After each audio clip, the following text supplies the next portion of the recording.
और वहीं बढ़ते सियासी पारे के बीच आपको बता दें आज किसान नेता और राकेश टिकैत जो हैं उनके बयान सामने आए हैं, इसी पर चर्चा करेंगे। लेकिन इससे पहले आपको बता दें कि जो केंद्र सरकार की परेशानी बढ़ा सकता है, राकेश टिकैत ने कहा कि अब बीजेपी वाले विपक्ष में थे तब हमारे साथ थे, बीजेपी ने जब सरकार उखाड़ फेंकने में हमारी मदद ली। उन्होंने कहा कि अब इनकी सरकार आई है तो ये भी वही काम करने लगे हैं जो पिछली सरकारों ने किया। टिकैत ने एक साथ ही ये भी कहा कि 26 मार्च को हम भारत बंद करेंगे, इसके साथ ही चिल्ला बॉर्डर भी बंद किया जाएगा। तो साथ ही बता दें नोएडा को दिल्ली से जोड़ता है ये चिल्ला बॉर्डर, वहां पर आंदोलन तेज करने की बात राकेश टिकैत की तरफ से की गई, जहां किसान नेता की तरफ से चेताया गया है कि जरूरत पड़ी तो हम चिल्ला बॉर्डर पर गाजीपुर बॉर्डर की तरह ही आंदोलन शुरू कर देंगे। राकेश टिकैत ने कहा है कि नोएडा में जो लोकल बच्चे हैं उन्हें रोजगार नहीं मिल रहा है और जो इंडस्ट्री है उसके एचआर लोकल बच्चों को कंसीडर नहीं कर रहे हैं। इसी के साथ ही जिस तरह से राकेश टिकैत राज्यों में जाकर रैलियां कर रहे हैं और महापंचायत कर रहे हैं और अन्नदाता के लिए समर्थन जुटाने की कोशिश कर रहे हैं, उससे एक सवाल खड़ा हो जाता है कि आखिर किसान संघर्ष और कब तक चलेगा और सरकार जो अपनी बातों पर डटी हुई है, सरकार की तरफ से आगे क्या कदम उठाया जाएगा, इसी मुद्दा पर चर्चा करेंगे। जिसके लिए हमारे साथ दो मेहमान जुड़ चुके हैं, शैलेश गिरी किसान नेता और राहुल आनंद बीजेपी नेता। आप दोनों मेहमानों का बहुत बहुत स्वागत है आर्य न्यूज पर।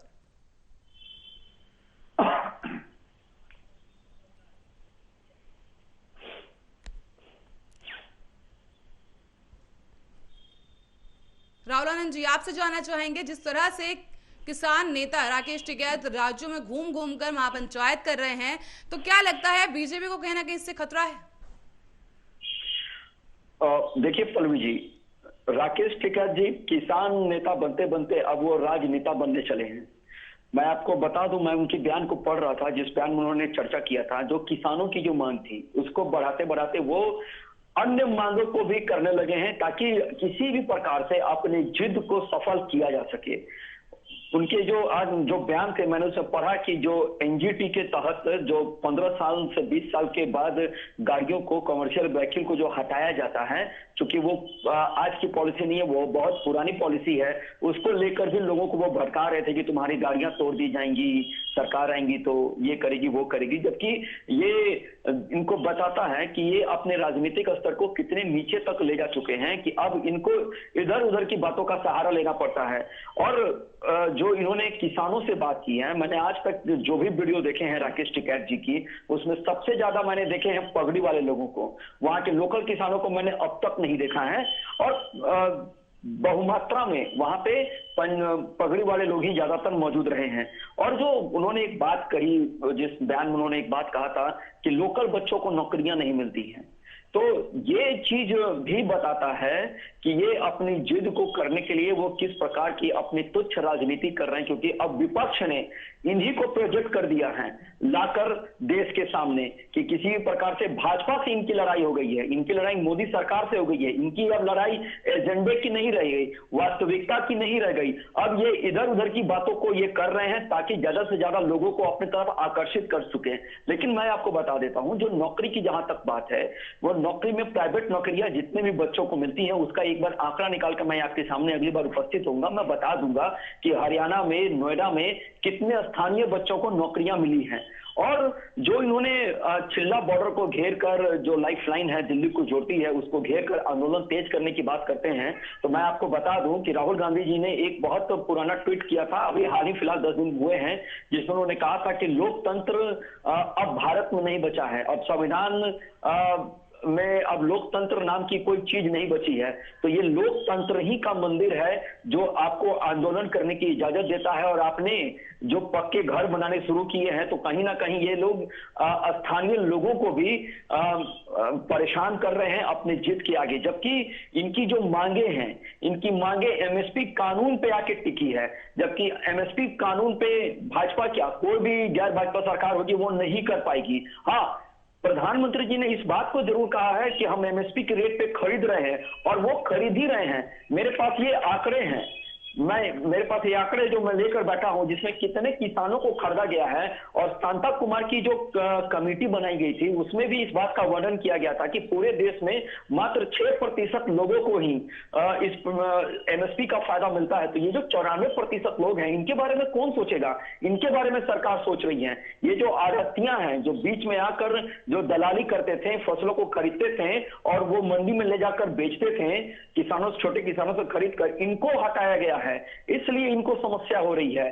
तो आपने देखा होगा कि इन्होंने कहा था पहले कि मैं किसी भी प्रकार के राजनीतिक लोगों का इसमें सम्मिलित नहीं करूंगा, लेकिन ये राजनीतिक लोगों का ये छाप बन के रह गए हैं और उन्हीं को अब ये प्रोजेक्ट कर रहे हैं, क्योंकि विपक्ष की स्थिति देश में बहुत ही कमजोर है, क्योंकि हम पे जनता का विश्वास आज भी कायम है और आगे भी रहेगा। ये चुनाव जीतना हारना वो अलग संबंध होता है, लेकिन शैलेश गिरी जी से इसका जवाब पूछ लेते हैं कि आखिर जिस तरह से बड़े बड़े दावे किसानों की तरफ से किए गए थे, किसान नेताओं की तरफ से किए गए थे कि सियासी रूप जो है नहीं लेगा ये किसान आंदोलन, पर अब जो तस्वीरें देख पा रहे हैं हम, साफ तौर पे देखा जा सकता है कि जो आंदोलन है सियासी रूप ले चुका है। शैलेश गिरी जी। जी पल्लवी जी, क्या कुछ कहना चाहेंगे इस पर? देखिए, राहुल भाई के बात का मैं जवाब दूंगा, और आपने भी जो पूछा है मैं बता रहा हूं कि किसान आंदोलन विशुद्ध किसान आंदोलन है, ये कहीं से सियासी रंग नहीं ले चुका है। मैं 7 दिसंबर को एक नेशनल चैनल के डिबेट में ये बात बोला था, जो बात राहुल भाई बोल रहे हैं कि जब भी कोई विपक्षी पार्टियां विपक्ष में बैठती है तो उसकी आंखें खुली होती है और उसको सारे मुद्दे दिखाई देते हैं, लेकिन जब ये पक्ष में बैठ जाते हैं तो ये सत्ता के गुरूर के नशे में इतने न अधिक चूर हो जाते हैं कि इन्हें कुछ नहीं दिखाई देती।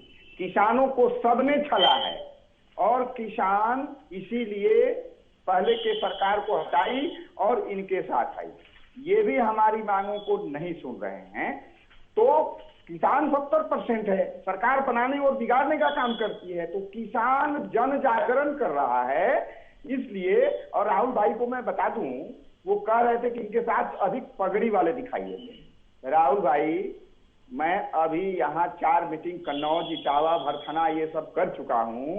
अभी आप जाइए पश्चिमी उत्तर प्रदेश के चप्पे चप्पे में, आप सिर्फ पॉजिटिव मत देखिए, आप नेगेटिव भी देखिए कि जो भाजपा के लोग निकल रहे हैं सांसद, उनके साथ गांव और देहात के जो उनको चुन कर और जीत कर भेजे हुए हैं सत्ता में बैठने के लिए, वो क्या मांग कर रहे हैं, उनसे अपनी अपेक्षा रख रहे हैं। दूसरी बात मैं बता दूं कि ये कह रहे हैं कि नहीं, हम लोग जो हमारी जो सरकार है, हम जीते या हारे वो अलग बात है, हम विकास का काम करेंगे, हमारे लोकतंत्र को बचाएंगे। नहीं, लोकतंत्र नहीं। अब तो सबसे बड़ा सवाल मैं आज उठा रहा हूं। मैं 24 नवंबर को आंदोलन शुरू होने से पहले बोला था कि किसान आंदोलन कतई हल्का नहीं हो सकता, कतई कमजोर नहीं हो सकता। देखिए, सरकार को उखाड़ फेंकने की जहां तक बात है, सबसे बड़ी बात इसमें आ रही है ईवीएम, और ईवीएम पर भी मुद्दा उठना चाहिए। ईवीएम से चुनाव हो रहे हैं, ईवीएम की सरकार बन रही है, ईवीएम की सरकार बन रही है। ऐसा न्यूज आ चुका है 2 से 3 दिन पहले भी भाजपा के लोग खुद कह रहे हैं। आप देखिए मैडम, भारत चैनल पे देखिए।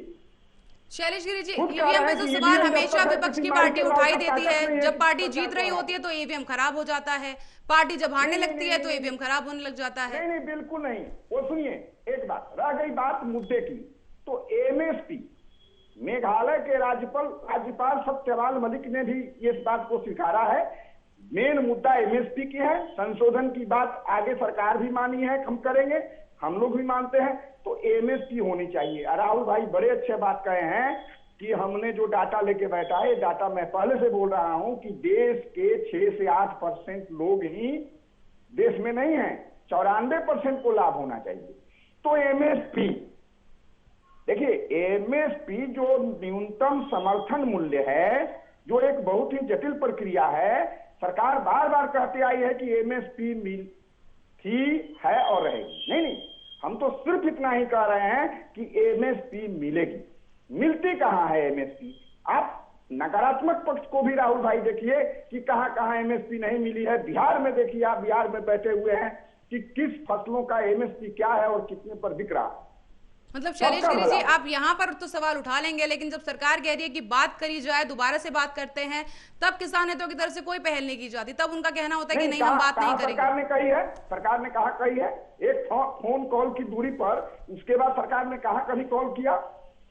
मुख्य जो आपको बता दूं कि पीएम मोदी ने खुद संसद में खड़े होकर ये बात कही है शैलेश गिरी जी कि हम किसानों से बात करने के लिए हमेशा तैयार हैं। जिस वक्त ये बजट पेश किया गया था और किसानों के मुद्दे को उस वक्त उठाया गया था, तो साफ तौर पे मोदी जी ने कहा था कि हम किसानों से बात करने के लिए तैयार हैं। लेकिन उसके बाद जो तस्वीर हमने किसान आंदोलन की बदलती हुई देखी है, वो काफी चिंताजनक है, क्योंकि जिस तरह से पहले राकेश टिकैत ने पश्चिमी उत्तर प्रदेश का रुख किया, उसके बाद वो पूर्वांचल की तरफ बढ़े, अब वो बंगाल में जाके पहुंच गए हैं, जहां पर वो लगातार नो वोट फॉर बीजेपी के नारे लगा रहे हैं। और मैं जहां तक आपको बता दूं कि कहीं ना कहीं पूरा टिकैत परिवार जो है, पूरा खानदान जो है उतर आया किसान आंदोलन में। अब नरेश टिकैत, राकेश टिकैत के बड़े भाई सामने आए थे, अब उनके बेटे भी सामने आ गए हैं, गौरव टिकैत। तो कहीं ना कहीं टिकैत परिवार के साथ का आंदोलन तो नहीं चलने लगा है? नहीं, ऐसी कहीं कोई बात नहीं है। सारे किसान संगठन हैं, एक दो जयचंदों को छोड़ करके। हमारे स्वराज सिंह भारतीय किसान यूनियन के जो राष्ट्रीय अध्यक्ष हैं, आपको लोक शक्ति के, डे बाय डे चल रही है मीटिंग, डे बाय डे चल रही है, लाखों की भीड़ जुट रही है, इसमें कहीं कोई दिक्कत नहीं है। देखिए, एमएसपी मेन मुद्दा है। एमएसपी पर सरकार अगर सकारात्मक पहल करती है, एक दिन नहीं लगेंगे, एक घंटे नहीं लगेंगे आंदोलन खत्म। राहुल आनंद जी, आपकी प्रतिक्रिया चाहूंगा इस बारे में। मैं बड़े भाई शैलेश जी को मैं एक चीज बताना चाहूंगा, पूछना चाहूंगा कि लाल किले की हिंसा के बाद संयुक्त किसान मोर्चा से स्वराज सिंह जी क्यों हट गए थे? क्योंकि कहीं ना कहीं कुछ खामी आई थी, उसके बाद ही वो अंडरग्राउंड हो गए थे। और जो दीप सिद्धू जब पकड़े गए हैं, तो दीप सिद्धू को किसने उकसाया था वहां जाकर आगे बैठकर आंदोलन का नेतृत्व करने के लिए? तो देखिए, बहुत सारी बातें हैं। और एक चीज मैं आपको बता देता हूं कि अब जो आपका जो हट है, जो जिद है, मैं किसान आंदोलन का सम्मान करता हूं, क्योंकि मैं भी एक किसान परिवार से आता हूं और मैं खुद भी खेती करता हूं। मैंने अभी अभी मूंग भी बोया है, 2 दिन पहले संडे को मैं जाकर उस पर मैंने पानी भी पटवाया है। तो मैं किसान से जुड़ा हुआ व्यक्ति हूं, मुझे भी पता है कि किस प्रकार से क्या बिकती है और कैसे लोग करते हैं। इसी चीज को तो मोदी जी ने हटाया है कि जो आपने एक बात बोला कि एमएसपी की रेट क्या की गई है और एमएसपी किस हिसाब से खरीदी जाती है, यही तो विकल्प मोदी सरकार ने दिया है आपको कि आप को मन करे तो आप वहां जाकर बेचिए, नहीं मन करे तो आप बाहरी व्यापारी से बेचिए या खुद जाके किसी कंपनी से कारगर कर बेचिए। इसी बात को तो किया गया है। मैं आपको बताना चाहूंगा, जो आपने एक ईवीएम पे सवाल उठाया है, तो बड़ा ही आसान तरीका होता है। जब विपक्ष जब हारने लगती है किसी भी राज्य में, तो ईवीएम लुटने लगती है, और जब विपक्ष जीतने लगती है तो ईवीएम ठीक होने लगता है। राहुल जी, ये बात बड़े भाई, एक बार मैं अपनी बात को पूरी कर लूं, फिर आप कहेंगे, मैं कर लेता हूं। तो ईवीएम जो है उसको छोड़ दीजिए, वो चुनाव आयोग का चीज है, उसको किस प्रकार से किया जाएगा। जनता जब जाकर बटन दबाती है, चाहे वो किसी का भी दबाए, तो जनता तो गवाह है ना, जनता को तो पता है कि कितने प्रतिशत वोट हुए हैं, क्योंकि आज के दिन में सारे चीज सार्वजनिक हो जाते हैं। और जो आदरणीय राज्यपाल महोदय का जो आज का संबोधन था एमएसपी पर लेकर, तो मैं आपको बता देना चाहूंगा, उनके कहने का अर्थार्थ भी आपको समझना चाहिए। उन्होंने ये बात को जरूर कहा है कि एमएसपी के ऊपर विचार करनी चाहिए। तो एमएसपी पे जरूर विचार करनी चाहिए, उसके लिए क्या सकारात्मक रवैया निकल सकता है, ये बात होनी चाहिए, जिद नहीं होनी चाहिए। क्योंकि देखिए, सरकार अगर अनाज खरीद रही है लोगों से, तो क्यों खरीद रही है? सरकार एमएसपी पे ही खरीद रही है। आज आपने देखा होगा, भारतीय खाद्य निगम से भी मैं जुड़ा हुआ व्यक्ति हूं, क्योंकि मेरे पिताजी उसमें नौकरी करते हैं। तो जब कोरोना आया था, तो मैंने उनसे पूछा कि ये वास्तविकता क्या है इसमें, तो उन्होंने मुझसे यही बताया कि जितने भी हम लोग खरीदते हैं वो यूपी में ही है। इसलिए मैं ज्यादा तथ्य के साथ आपके ऊपर मैं जवाब दे पाता हूं डाटा के ऊपर।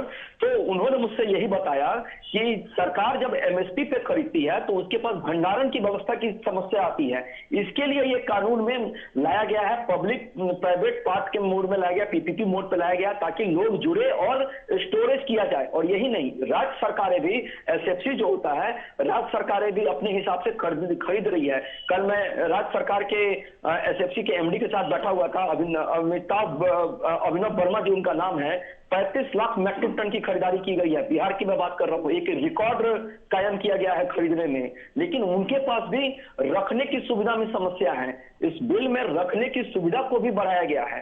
मैं मानता हूं कि कहीं अगर कुछ कमी नजर आती है तो वो बात करके बैठना चाहिए और बोलना चाहिए। अगर देश का प्रतिनिधित्व करने वाला प्रधान ही कह रहा है इस बात को कि हमसे बात करिए, तो आप बात करिए। देखिए, जब तक आप एक कदम आगे नहीं बढ़ेंगे, सरकार आपके साथ बैक फुट पे खड़ी है, आपके हर बातों को मानने को तैयार है, लेकिन जो तार्किक बातें होंगी उसको मानने को तैयार है। और जहां तक राकेश टिकैत जी घूम रहे हैं, कुछ समस्याएं अगर आ रही है तो वो उन्होंने अपने साख पे भी ले लिया इस चीज को। परिवार की मर्यादा ना चली जाए, मोदी सरकार कैसे भी भिड़े, लेकिन जो राष्ट्र हित में, देश हित में, किसान हित में खास करके जो होगा वही हम करेंगे और करते आ रहे हैं। जी, पर इसी बीच एक सवाल ये भी उठता है कि राकेश टिकैत की तरफ से आह्वान किया गया एक बार फिर से देश बंद का, और भारत बंद का आह्वान उन्होंने कर दिया है। साथ में दोबारा एक बार फिर से दिल्ली नोएडा बॉर्डर को उन्होंने सील करने की भी बात कह डाली है। शैलेश गिरी जी, आपकी प्रतिक्रिया चाहूंगी कि क्या फिर से एक बार आंदोलन उग्र होने की कगार पे है? जी पल्लवी जी, मैं आपकी बातों का जवाब दे रहा हूं, पर राहुल भाई को मैं बता दूं, राहुल भाई बहुत ही अच्छे बात बोले हैं। एमएसपी आप कहते हैं कि ठीक है इसी पे होगा, तो हमारे कहने का मतलब है क्या सरकार की नानी मर रही है? आप एमएसपी पे कानून बना दो। अगर कानून बन जाएगा तो सरकारी मंडी से लेकर के और प्राइवेट मंडी तक उसी भाव में खरीदेगा, उसी दर पे खरीदेगा।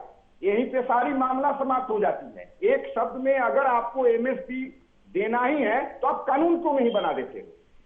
पहली बात। दूसरी बात की किसान आंदोलन की बात आपने कहा, उग्र होने की बात, तो देखिए इससे इनकार भी नहीं किया जा सकता है। सरकार की जिस तरह ईगोपूर्ण रवैया चल रही है, किसान बराबर बात करने के इच्छुक हैं, बराबर किसान इच्छुक है, समस्या का निदान चाहता है। बंगाल तो इसलिए चले गए थे कि अब देखिए सभी राज्यों में सरकार दिल्ली में बैठी कहाँ है, वो तो राज्यों में घूम रही है, इसलिए किसान भी वहां जा रहे हैं, इसलिए कि कम से कम सरकार तो बात करे, सरकार पर एक दबाव बने, है ना। जो भी काम होना चाहिए, मैं सभी किसान नेताओं को आपके चैनल के माध्यम से ये कहूंगा कि अहिंसात्मक ढंग से और आंदोलन का जो हमारा मौलिक अधिकार है उस रूपरेखा में ही होनी चाहिए। सरकार हमारी है, हमारी चुनी हुई सरकार है, और सब्र, इसी को सब्र कहते हैं। जो आज इतने दिनों से सब्र लगाकर किसान बैठा है दिल्ली के बॉर्डरों पर, ये बहुत बड़ा सब्र है।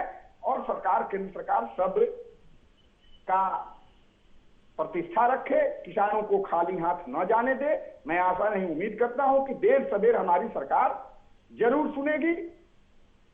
पर इस तरह से, जिस तरह से आप कार्य कर रहे हैं किसान नेताओं की तरफ से जो हो रहा है, कहीं तो कच्चे मकान बनाने लगे हैं फ्लाईओवर्स पर, क्या लगता है इस तरह की जो हरकतें की जा रही हैं? साथ ही राकेश टिकैत ने यह भी कह दिया कि अब संसद में मंडी बनाएंगे, तो आपको क्या लगता है इस तरह के विवादित बयान जो लगातार आ रहे हैं राकेश टिकैत की तरफ से, कहीं ना कहीं किसान आंदोलन का जो चेहरा है धूमिल होता जा रहा है इसकी वजह से? नहीं, देखिए इन द सेंस जो कहने का है कि हम संसद में मंडी बनाएंगे, ये बात दरअसल में सही है पल्लवी जी, कि एमएसपी के जो रेट तय हैं उस पे नहीं खरीदी जाती है।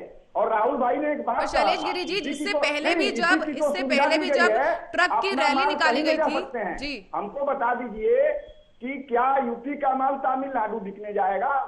इन्हीं की सरकार ने कहा कि कहीं बिकेगा, हरियाणा ने रोक लगा दिया। पता होगा आपको, खुद पता होगा क्या है जी।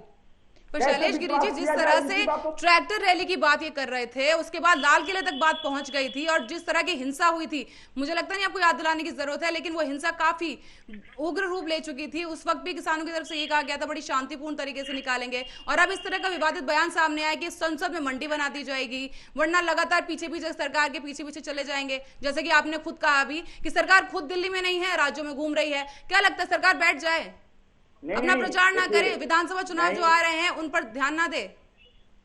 जब आपसे बात करने के लिए कहा जाता है, किसानों की तरफ से बात नहीं की जाती है, उसके बाद सरकार जब प्रचार कर रही है तो आप उनके पीछे पीछे चले जा रहे हैं। फिर दूसरी तरफ आप ये भी कहते हैं कि हम सियासी रूप नहीं ले रहे हैं। सरकार बात करने के लिए दिल्ली में है ही नहीं, सबसे बड़ी बात ये है। और मंडी बनाने का जो सेंस है ये है कि हमें भाव नहीं मिलती है तो कम से कम कानून वहां से बनती है तो वहां तो मिल जाएगा। तो मतलब आप एक बार फिर से उग्र करने की बात कर रहे हैं कहीं ना कहीं। एमएसपी पे एक एक दाना एमएसपी पे खरीदना होगा। पर इसकी क्या गारंटी है कि अगर आपने संसद का रुख किया तो वहां किसी तरह की हिंसा देखने को नहीं मिलेगी? क्योंकि यही बात पहले भी की गई थी ना 26 जनवरी को। अगर फिर से कुछ हो जाता है संसद में, फिर इसकी गारंटी कौन लेता है? नहीं, 6 फरवरी को भारत बंद में उत्तर प्रदेश उत्तराखंड में बंद को रद्द कर दिया गया था, 6 जगह के हिंसा को देखते हुए जो हिंसा करने की साजिश की जा रही है। 26 जनवरी का मामला सर्वविदित है, परोक्ष और प्रत्यक्ष रूप में सबको जानता है कि जो दीप सिद्धू अलदा सखाना जो अभी कुछ दिन पहले से ही वहां बैठा था, सारे बैरिकेटिंग बनते, उसको वहां तक ले जाने का काम कौन किया? ये सब देखिए, ये बदनाम करने की कोशिश की गई है। शुरू से अंत तक सरकारी संपत्ति, रोड को कोड़ा गया, वाटर कैनन के बौछार छोड़े गए, ऐसा नहीं होना चाहिए। तो शैलेश गिरी जी, मैं भी वही कहना चाह रही हूँ कि जिस तरह से आपको नहीं लगता कि सरकार ने अभी तक आंदोलन आप लोगों का शांतिपूर्ण तरीके से चल रहा है, और जो आपने भी दावा किया है कि हाँ किसान शांतिपूर्ण तरीके से ये आंदोलन करेंगे, तो फिर इस तरह के विवादित बयान क्यों दिए जा रहे हैं? मैं ये जानना चाहती हूँ कि आखिर क्या इसका क्या मकसद क्या है इस तरह की बयानबाजी करने का? पल्लवी जी हमको एक बात बताइए, प्रत्यक्षम किम परमाना सब्र जो बॉर्डरों पर इतने दिन से जो बैठे हुए हैं, जो बनाए जा रहे हैं गर्मी के लिए, गर्मी से बचने के लिए बनाए जा रहे हैं, सब्र ही सबसे बड़ा प्रमाण है हमारा। अब रह गया कि देखिए, अगर किसी भी तरह की साजिश षड्यंत्र न हो तो हमारा कोई भी कार्यक्रम शांतिपूर्ण रहेगा। ये विशुद्ध किसानों का आंदोलन है और रहेगा। राहुल आनंद जी, आपसे जानना चाहूंगी आपकी क्या प्रतिक्रिया है कि कब तक ये किसान संघर्ष जो है इसी तरह जारी रहेगा? सरकार की तरफ से आगे क्या कुछ सोचा जा रहा है, या क्या कुछ किसान आंदोलन को रोकने के लिए अब करना चाहिए? क्योंकि ये काफी वक्त हो चुका है, 100 दिन के भी पार पहुंच चुका है किसान आंदोलन, और अभी भी लगातार जारी है। जिस तरह से पक्के मकान बनाने में किसानों ने शुरू कर दिए हैं, तो क्या लगता है कि अब सरकार को क्या करना चाहिए आगे? देखिए, जो किसान आंदोलन ने अपनी जो दिशा बढ़ाई है उसका मैं समर्थन नहीं करता हूं, क्योंकि हमारे देश ने इसके पहले भी आंदोलन देखे हैं। हमने अन्ना हजारे का भी आंदोलन देखा है, जहां की उपज दिल्ली के मुख्यमंत्री जी भी हैं, तो उन्होंने शांतिपूर्वक अपना आंदोलन किया था और लोकपाल बिल पे उसपे पूरे देश के लोग जुड़े थे, उनके साथ पूरे देश के लोग जुड़े थे। जरूरत थी यूपी के किसानों को समझाने की जरूरत थी, जो किसान बॉर्डर पर डटे हुए हैं उन्हें समझाने की जरूरत थी, क्योंकि आप किसका इंतजार करेंगे? बिल्डिंग बनाते किसान तब समझाएंगे जाकर के। देखिए पल्लवी जी, आपका कहना सही है कि जहां आंदोलन उग्र है वहां पे शुरुआत होनी चाहिए, लेकिन जो जहां के स्थानीय लोग हैं, जो स्थानीय एमपी हैं, जो स्थानीय वहां के एमएलए हैं, वो अपना काम कर रहे हैं। और जहां तक पंजाब की बात है, तो पंजाब में स्थिति जिद पे अड़ी हुई है, वो बात सुनना ही नहीं चाहते हैं।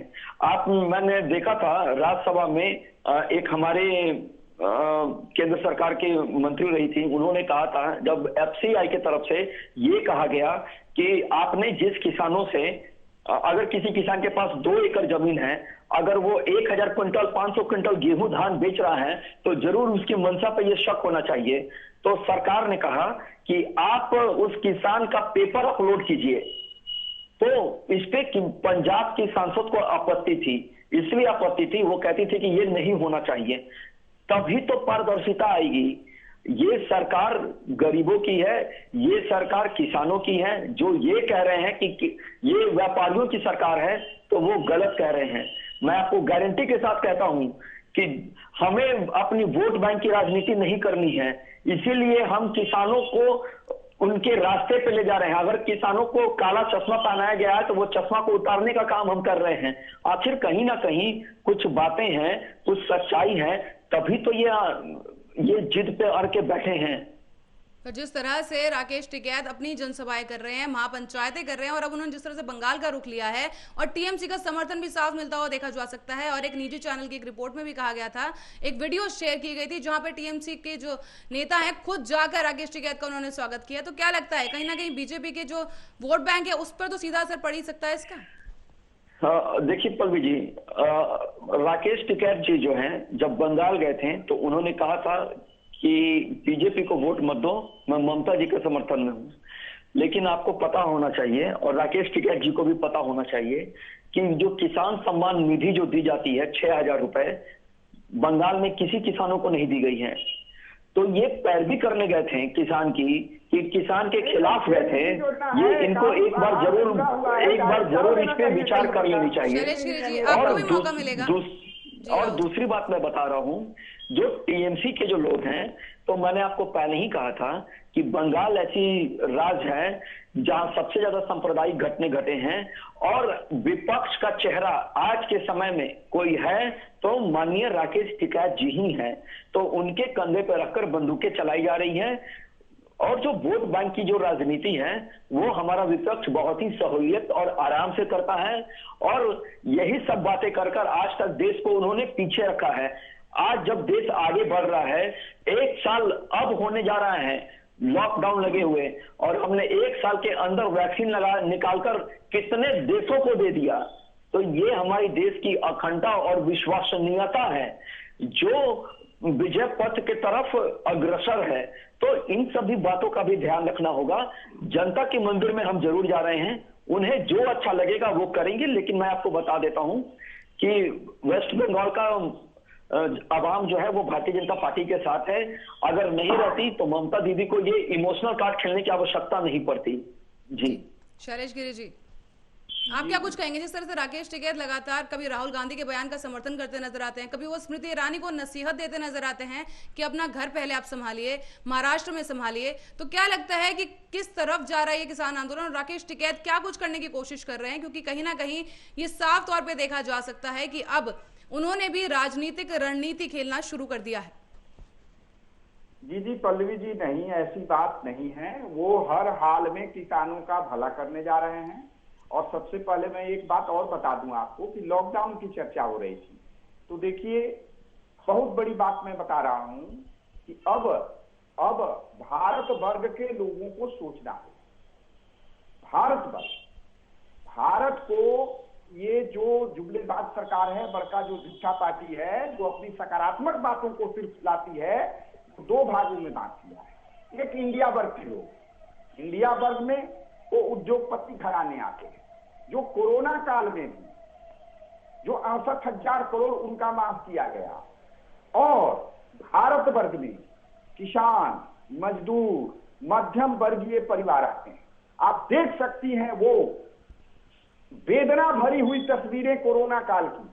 अगर लॉकडाउन लगाना ही था तो आप उन किसान मजदूरों की थोड़ी भी चिंता होगी जो इतने बड़े बड़े स्थिति का निर्माण किए, उनको उनके घर तक आप पहले भेज दिए होते, वो फिर आकर अपने पुनः काम पर लगते और राष्ट्र निर्माण का काम करते। लेकिन आपने ऐसा नहीं किया। आपने देखे होंगे बच्चे को मरे मां की दूध को पीते हुए, लेकिन नहीं, किसानों के नाम पे क्या दिया? ये 20 लाख करोड़ का पैकेज दिया। क्या देते हैं? सब्सिडी देते हैं क्या? ऐसी कहीं कोई बात नहीं है। किसानों को छला जा रहा है। जनता समझ चुकी है। किसान 2/3 है हर राज्य में। यदि सरकार बनती है तो ईवीएम की सरकार बनेगी, लोकतंत्र की सरकार नहीं बनेगी। ये भाजपा के, राहुल भाई से मैं बता रहा हूं, भारत चैनल पर आपके भाजपा के सदस्य ने इस बात का दावा किया है कि जब तक ईवीएम रहेंगे हम नहीं हारेंगे। आप उनसे पूछिए, विपक्ष से मत पूछिए कि आपके लोग ये दावा कर रहे हैं। जी मुद्दे पे रहेंगे, समय की कमी है, आपके पास 20 सेकंड है, प्लीज बताइए कि किस तरह से अब किसान आंदोलन आगे क्या रुख लेने वाला है? देखिए, किसान आंदोलन हर हाल में चाहता है कि सरकार से संवादहीनता न हो, संवादहीन समस्या का समाधान बनेगा। सरकार ने जो बात कही थी कि हम एक फोन कॉल की दूरी पे हैं, सरकार किसानों को बुलावे, किसान संगठन उससे बात करने के लिए तैयार है, क्योंकि संवादहीन समाधान है। राहुल आनंद जी, आपकी प्रतिक्रिया चाहूंगी। जिस तरह से किसानों की तरफ से एक बार फिर से भारत बंद का आह्वान किया गया है, तो इस पर क्या कुछ कहना चाहेंगे? अब सरकार आगे क्या कुछ कर सकती है, क्योंकि जिस तरह से किसान आंदोलन है वो एक बार फिर से काफी ज्यादा उग्र रूप लेता हुआ नजर आ रहा है और आक्रोशित होता हुआ दिख रहा है। देखिए पल्लवी जी, 6 फरवरी को जब किसान आंदोलन ने भारत बंद, तो उसका असर बहुत ही व्यापक नहीं रहा था और हर जगह लगभग वो फ्लॉप कर गया था। कर्नाटका में, उत्तर प्रदेश में, बिहार में भी प्रयास किया गया था, ट्रेन के पटरी पर जाके सो गए थे, लेकिन कुछ नहीं हुआ, सारे लोग हट गए। दिल्ली भी में देखा हमने, लेकिन ये इसका सफल नतीजा नहीं निकलेगा। ये एक जिद की तरफ पे लोग जा रहे हैं। आज का जो आंदोलन चल रहा है, बहुत बहुत शुक्रिया हमारे साथ जुड़ने के लिए। समय की कमी है, माफी चाहूंगी। राहुल आनंद जी, शैलेश गिरी जी। बहुत बहुत शुक्रिया। तो जिस तरह से किसान आंदोलन एक बार फिर से भारत बंद का आह्वान कर दिया गया है और अब देखना यह होगा कि किसान आंदोलन अब आगे क्या नया रूप लेता है। इसी के साथ ही फिलहाल के लिए खबरों में बस इतना ही। आप देखते रहिए आर्या न्यूज।